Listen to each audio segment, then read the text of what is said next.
में भाव देना चाहिए, या राज्य के सूचकांक में जिसकी बेसिक आवश्यकता या जिसमें काम करना है, कहीं भी उस पे किसी तरह का बजट में आपको उसको नहीं देख पाएंगे। सबसे दुख की बात है कि शिक्षा जैसे विभाग में बजट घटा दिया गया है। अब बताओ कि इस राज्य की प्राथमिकता देखो, कोई भी प्रगतिशील जो स्टेट होता है वो अपना शिक्षा, हेल्थ, ये सारे विषयों पर सबसे ज्यादा भार और जोर देता है।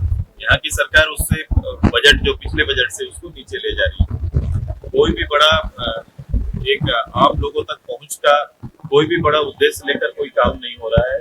किसी क्षेत्र में कहीं भी कोई भी क्षेत्र है, अलग से आप देख लो, अलग अलग एक एक विभाग पर हम लोग देखेंगे भी, आप भी देखेंगे, कहीं भी इस राज्य को मानक या आम गरीब लोगों को मानक बनाकर काम नहीं किया जाता। गांव के विकास को लेकर कोई झलक दिखी? गांव को विकास को लेकर इनकी कल्पना ही अलग है। इनकी कल्पना कभी भी एक कॉमन, एक साधारण एक परिवार या एक आदमी को मानकर इन लोगों ने कभी भी उसको इंकित नहीं किया है।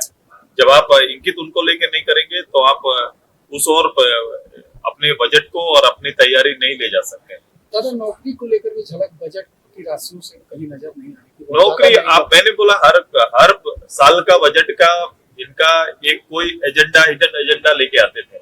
इस बार कुछ भी नहीं है, क्योंकि पिछले 4 साल का कोई भी एजेंडा पूर्ण नहीं हुआ। एजेंडा आया और वापस चला गया। मैं वही जाते समय आपको कहा था कि बेसिक एक पोथी लिखी जाती है जिसको पढ़ी जाती है और जिसमें जवाबदेही नहीं होती है।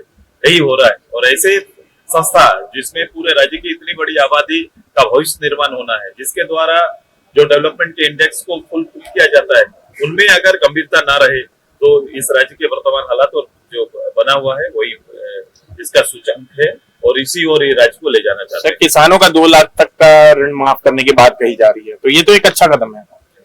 आप उसके आंकड़े पर मत जाओ। आप बोलो कि जब इस सरकार ने कहा था कि हम एक किसानों का ऋण माफ करेंगे, इनका पहला था कांग्रेस का, झारखंड मुक्ति मोर्चा का। अब बताओ कि कितने किसानों का ऋण माफ हुआ? ऋण माफ किसका करना है? जो किसान ऋणी हो गए, जो बैंक में हो गए, उनके लिए ये क्या करते हैं? उनको ना उभार की जरूरत पड़ेगी, उन किसानों को उठाने की जरूरत पड़ेगी जो बैंक का ऋण वापस नहीं कर पा रहे हैं। वैसे लोगों को सूची में ही नाम नहीं।